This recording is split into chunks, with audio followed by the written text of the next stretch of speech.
Now that you know how to find a product, you know how to source a product, you know how to create a listing, you know how to launch a product, how do you get the damn product to you, actually get it over here and get it shipped to you, and how does all this logistics stuff work? That's what we're going to talk about in this module. So remember, I want to remind you of the rule of 2.5 that I told you and mentioned in a couple other modules, that if you've got $10,000, for example, to invest in this business, you need to make sure that your initial order is no more than $4,000 landed cost. And remember, landed cost is the cost of manufacturing, plus the cost of the shipping, plus the cost of any freight handling, forwarder charges or paperwork charges, plus the taxes that you have to pay to import it into the United States or to Europe or wherever you're taking it. That could be VAT in some cases in Europe that you have to pay up front. So that's remember that rule. I just want to remind you of that rule. Remember also what I told you, that inventory turns are important. How often you turn your inventory over, how often are you reordering, because you're tying up cash. So one of my rules in selling on Amazon is that I give products a six month runway. And if I am not making at least $3,000 profit per month on a product, I actually eliminate that product, even though it's profitable. And you may be like, well, Kevin, if you have 100 products making $3,000 a month profit, that's 300 grand. Why the heck would you do that? That's just my approach. Is I don't want to manage hundreds or thousands of products. Some people, that's what they love doing. They're good at that. I want 15 or 20 core products. I consider them like stocks. These are my core products, and I want to maximize the return on investment and the outlay of cash and how long I'm tying up cash on each one of those. So that's my rule, my personal rule. Yours may be different. You may be totally fine with that. But a perfect example of that is I had a product I was selling, crepe makers. And these crepe makers, they were doing all right. I would order 2,000 of them, but it would take me about 6 months to sell these things. And I would sell through them. I'd order the next batch, and 6 months later, I'd order them. So that's 2 inventory turns. It's twice per year I'm turning over my inventory. That's actually okay. I'm making a profit. But what if I could find a product where I could have 4 inventory turns per year? So instead of turning over 2,000 units every 6 months, I'm turning over 2,000 units every 3 months. It's the same amount of cash that I had to start with. So I'm buying 2,000 units, whether I turn them over in 3 months or I turn them over in 6 months. But with that $2,000 the 2,000 units, the cash, I get my money back basically in 3 months, and then I can reinvest it. And I can grow quicker, and I can actually make this product grow quicker, and I'm not tying up my money as long. So that's where inventory turns are crucial. You should shoot for at least a 4 to 6 inventory turn on what you're selling. If you can get it to 12, which is monthly, that's awesome. Like I said earlier, Walmart is like 8.3. Just for example, the Walmart stores, the big super centers, is 8.3. But if you can get to the 4 to 6 range, you're doing pretty good on e-commerce. But it's amount of tying up cash, and how it's all about ROI and return on investment. And so that's an important thing to keep in mind when you're doing your logistics and what you're going to be selling. There's also a formula I use is how do I know when I need to reorder? There's software tools out there that help you manage your stock and help you do this. But what I do is I have my own little formula, like when do I need to order? So if I have those 2,000 crepe makers, how do I know when I need to order more based on what I'm selling? So the formula for that basically is the manufacturing time. So if it takes, let's say, 30 days to actually manufacture the product from the time I give the order to the factory and give them the deposit, and then I know that I ship these by sea, and it takes, let's say, 3 weeks on average for them to arrive. That's 21 more days. So I'm at 51 days total, 30 plus 21 now. And then let's say I always build in delays. What if there's some sort of strike at the port, or there's some sort of weather delay and the ship has to divert, or there's terrorists harassing people in the Red Sea, or whatever. So I'll build in about another 7 to 10 day buffer. What if my container gets stuck at the port for an extra inspection, and it gets tied up for some sort of special scan or something like that? So I'll add in another 10. So now I'm at 61, the 30 plus 21 plus 10. And then how long is it going to take me to get this product launched? It is another thing. And then how much stock do I actually need? And that's going to tell me how much do I need to order. So if I'm selling 10 units my target is 10 units per day. When I add all these up, the 30 plus the 21 plus the 10, plus the launch period of, say, 30 days. That's what, 91. And then how much stock do I need for that time? So it's 91 days before I can get replenished. And if I'm selling 10 per day, I need to place an order of 910 units minimum. And that right there. And if I'm doing a special promotion, like I'm giving away a bunch to influencers, I might need to add another 50 to 100 to that. So maybe 1,000 units. But that's how I determine how much I need to order, is based on what my history is, what I'm projecting. Maybe it's the holidays coming up and I know sales are going to go up 50% or 100%, or Prime Day's coming and I got a Prime Day deal or something like that. So I will raise that number. Now, when you place orders, there's two types of invoices. Or two types of documents that are common. There's what's called a pro forma invoice, which is kind of like it's like a bill, basically. It's like the oftentimes your supplier will issue this in an Excel document. It's like a pro forma invoice. Here's the rough estimate. It might have a little seal on it. It's like an official bid. It's like an official price. And a lot of times, if it's from China, it'll have the little red seal that says this is official on it, and that's the price you're going for. Everything that you need legally, I recommend you put on that pro forma invoice. If they're going to pay for the reinspection, if it fails inspection, it should be on that pro forma invoice. The pro forma invoice should have pictures of what your product's going to look like, what the insert looks like, what the package, the box looks like. It should very well specify that these zippers are made of aluminum 27C-3, and that's PMS color 156.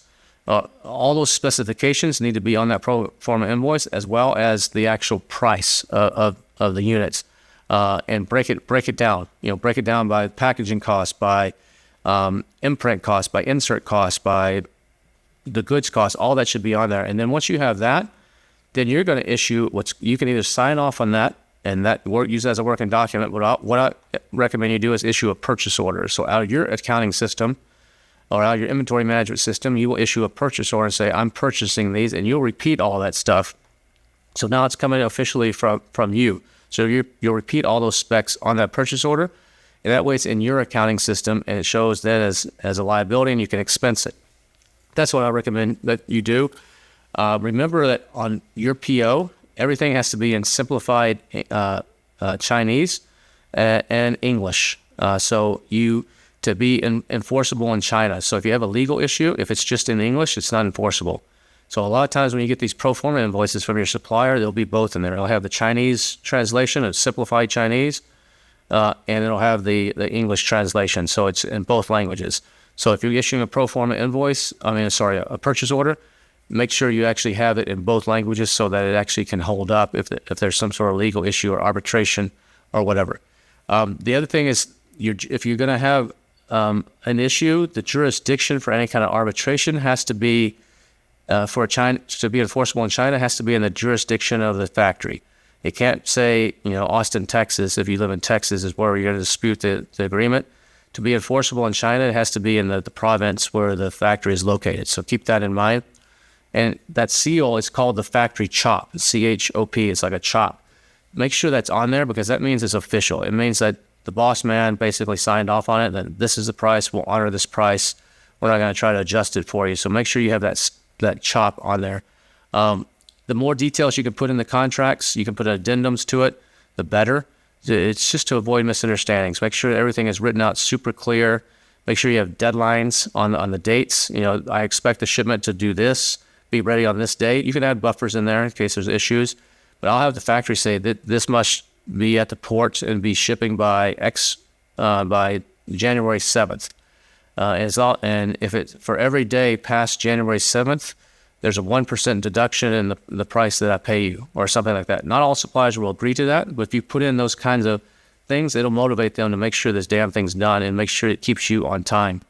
Now, some things on sourcing some basic things that you need to know. QUYYN's going to come in here and actually talk to you about some more details. And this guy's been in the weeds sourcing. He grew up sourcing when he was a baby, basically. His family is from Scotland. It's got this major, they supply the military and do all kinds of, they supply the Olympics when the Olympics were in London. He's been to China, he's lived in China, so he knows the sourcing stuff. He's going to teach you a lot, but just some of the basics I want to go over is think of sourcing as a systematic style of thinking. when you're selecting a factory, you want to select. You got to make your list of factories based on Alibaba or some of the things we talked about in the course. You're going to evaluate them based on what they can do, what their capacities are. You got to make sure that they economically can do it. Make sure that this factory can actually deliver. And then you're going to want to make sure you check those HS codes like we talked about for tariffs and duties, and make sure you're classified right. You're going to create a product outline and a sample evaluation. Anh chị đang bán hàng trên Amazon. Skyrock cung cấp các dịch vụ dành cho các nhà bán hàng trên Amazon với mức giá cực kỳ ưu đãi như đăng ký brand với USPTO, từ Thailand Thêm, từ trên Scout, logistics và warehouse. Xem hình thông tin chi tiết dưới phần mô tả nhé. So you're going to create, this is what I'm trying to do, is you're taking an existing product and modifying it. You're going to be very specific. Or if you're creating a brand new product from scratch, you're going to have a detailed product brief. Like it's like a written out essay, almost like this is what the product is. This is what the front's going to look like. This is what the top looks like. This is what the back looks like. Here's diagrams, here's pictures, here's sketches of it. You're going to want to make sure you do that. You're going to make sure that you focus on the quality and the differentiation when you're writing this document. Those are super important to make sure that it's very clear to the factory on that. And also you're going to make sure that you manage your masters. You're going to end up master samples. So you're going to have a sample that they're going to send you, and you're going to say, this is the sample, this is the master sample. And I would have them send you 2 samples of everything. And then that way, if they're both okay, one of those gets stickered or labeled or stamped, this is the master. And you send it back to them. And that master stays in the factory. And what you're telling them is everything that comes off your line, I expect it to be like this one. If it's not like this one, we're going to reject it. And you both have a master sample. So that's a good way to actually make sure that there's no issues and that the quality remains consistent. There's databases you can use for supplier information. There's ways to analyze the factories. Kiana go into some of this stuff. If you got a good supplier, reward them. Give them extra business. Give them New Year's presents during Chinese New Year or holiday presents, or send them chocolates from the U.S. or something from Europe that's popular in Europe, maybe Belgian chocolates or something from Europe. Send little presents and just acknowledge them. It goes a long way. You want to make sure that you are carefully tracking your samples when you're actually requesting samples, which factory gave you which sample, so that you don't get them mixed up and go, I think this came from this factory. Well, I'm not sure. So when you get samples in, because you might be getting samples from multiple factories, so make sure that you're tracking those good. Some people think that you can't get payment terms, or you can't enforce a contract in China. It's basically just take your luck of the draw, or that that it's difficult to go factory direct. These are all myths that are not true. You can get payment terms with your Chinese supplier, maybe not on your first order, but if you work a good relationship, they want to work with you, and they have access to money in China. The Chinese government has something called Sinosure, which actually will back Chinese suppliers. It basically finances them. So if they can prove that they have a good customer, i.e. you, that has a good credit record or a good history, they can go to the Chinese government, and the Chinese government will give them the money, basically a cheap loan, or even sometimes next to nothing, to actually put the bill for manufacturing, and then they in turn can give you terms. So you can use those kind of things. You can't apply to Sinosure directly, but your factories can do that. You can ask them about it. But you can get payment terms, and you can get things if you negotiate. There's a book called, I mentioned it before, called Poorly Made in China, that I recommend everybody read. This book it's a little bit older, 10, 15 years old, but it'll tell you the whole mental process and the whole cultural process of how they work, and can really help you understand the culture that you're dealing with, especially if you're sourcing in China. Always think systematically, follow the process. Don't try to reinvent the wheel when it comes, and be willing to adapt when it comes to supply chain. When it comes to actually getting your products, there's different types of products. There's what's called cut and sew, which usually requires like an industrial designer to actually do it. There's what's called injection molding. Injection molding also requires an industrial designer or a mechanical engineer, and this is like the plastics, where things are hollowed out, and it's like a toothbrush, with a hollow tooth. So that's injection molding. Cut and sew is more like clothing and fabrics and things like that. Then there's electronics that usually requires an electrical engineer or software engineer to actually do those. Another thing that can be great is if you can get collateral waste. You know, a lot of times by visiting your factory, you can actually see that they're doing some project for somebody else, and off to the side, they're cutting off a little strip. You know, the sheets come in, I don't know, 10 by 16 feet, but they only need 10 by 14 feet. And so there's 2 feet that's just basically wasted. A lot of times you can, if you have a use for that, maybe you're making backpacks or you're making something small, baby bibs or something, you're like, hey, I'll take that extra 2 feet. I'll pay you cents on the dollar for it. You're just going to throw it away or recycle it. Why don't we turn that into something for me? And you could do those kind of things, and it could be really cool. So there's things like that. When you're designing stuff, sometimes you want to create what's called the collateral documentation. You're going to have 2D or 3D CAD drawings. You're going to have what's called a tech pack, which explains everything that that goes into the process of making the product. You can have a bill of materials, like these are all the ingredients.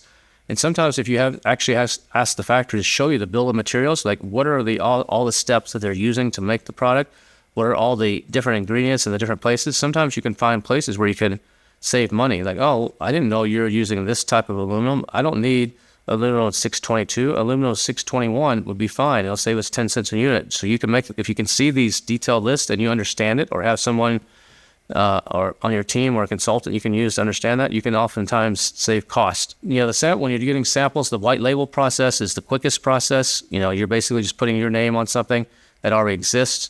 Iterative items are a good option, but they take a little bit longer. Usually, sometimes you might have to create a new mold.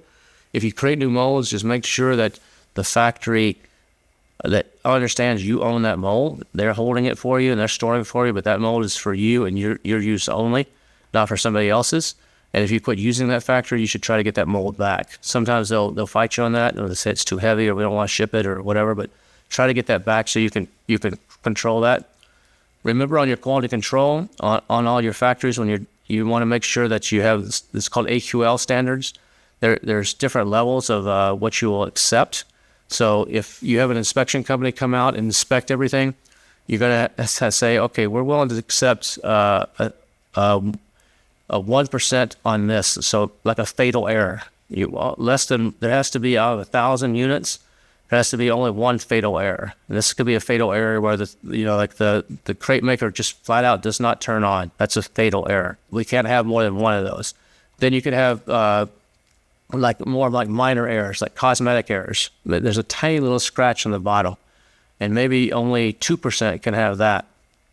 And then maybe there's a minor error. There's a loose thread that just was off on the pouch or something. It just needs to be cut with some scissors. A loose thread's a minor thread. Maybe 3% can have that. So you're going to make sure you set those standards when you're dealing with the factory, and in your purchase order, and in your pro forma invoice and your purchase order. Make sure all those are specified on there. And all these other documents, you include that with your purchase order as well. You know, all these supplementary documents, you want to make sure you include. Like I said, I can't overemphasize, always do third-party inspections. Companies like Asia Inspection or Top Win. There's plenty of others. Alibaba has quite a few as well that will do stuff for you. Just try not to do the really cheap ones that are like $75. You're going to get what you pay for. Typically around $200 to $300 is a reasonable price for a decent one, where they'll give you a really detailed report and with pictures. They'll spend a whole day. The factories hate this stuff. They hate it when these guys come in, because they open up random boxes and they have to put everything back, and the factories hate them. But it's really important step. Always, again, make sure all your product safety stuff is specified. Put that in your purchase order to make sure that, make sure these plastics do meet the requirements of blah, blah, blah code for importing to the U.S. for kids, that there's no lead in these. Make sure all that kind of stuff is documented in your purchase order. Any kind of testing requirements that may be required should be in there as well. And then if you've done all of this and you got that on your purchase order, you're ready to put that order in and sit back and wait for them to make your product and get that hopefully soon on the boat and on the way to sell.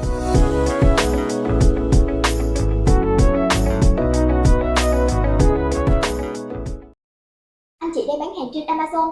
Skybox cung cấp các dịch vụ dành cho các nhà bán hàng trên Amazon với mức giá cực kỳ ưu đãi như đăng ký brand với USPTO, tuần theo LIêN, tuần chơi Scout, logistics và warehouse. Xem hình thông tin chi tiết dưới phần mô tả nhé.